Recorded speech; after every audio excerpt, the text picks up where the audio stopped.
ہر رات کے گزرنے کے بعد جب صبح طلوع ہوتی ہے تو ایک خبر آتی ہے کہ رات گئے اڈیالہ جیل میں قیدی عمران خان سے خفیہ ملاقات ہوئی ہے۔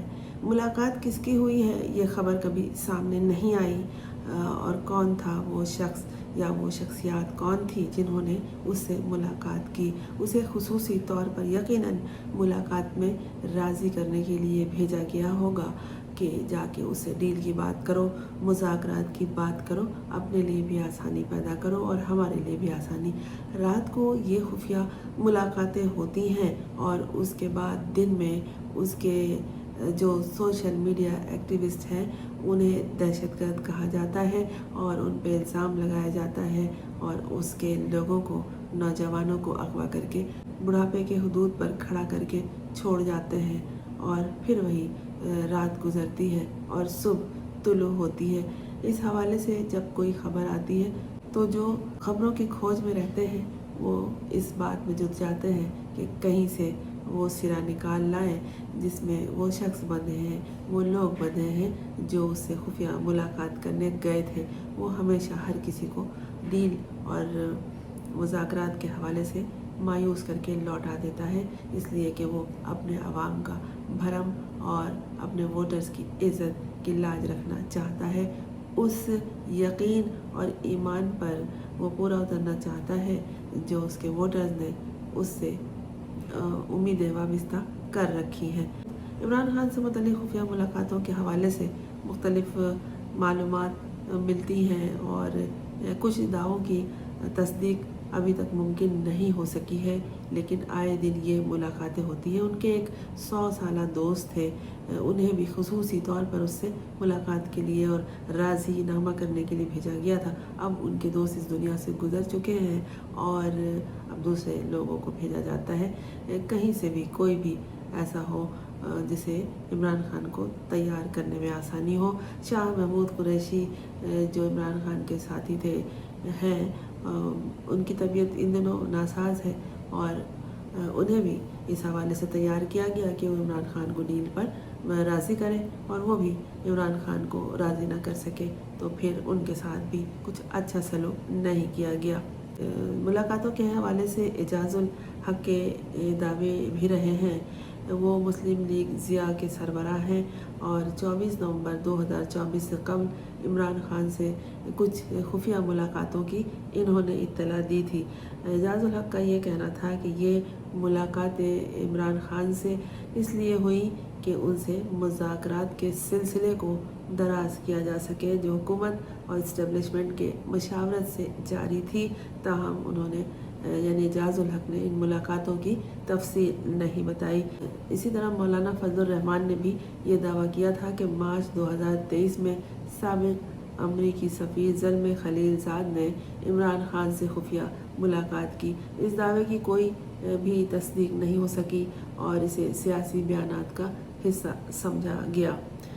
مریم نواز نے بھی اس حوالے سے الزام لگایا تھا 2022 میں کہ عمران خان نے ایوان صدر میں خفیہ ملاقات کے دوران NRO قومی مفاہمتی آرڈیننس مانگا، لیکن جب انکار ہوا تو انہوں نے سیاسی تنقید شروع کر دی۔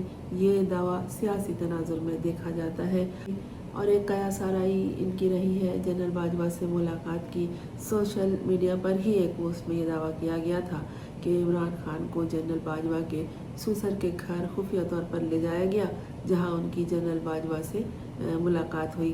اس خبر کی بھی تصدیق نہیں ہو سکی، سرکاری طور پر خاص طور پر کوئی تصدیق نہیں ہو سکی، اس کی کوئی خبر نہیں آئی، کوئی فوٹیج نہیں آئی، کوئی ویڈیو نہیں آئی اور کوئی گواہی نہیں آئی۔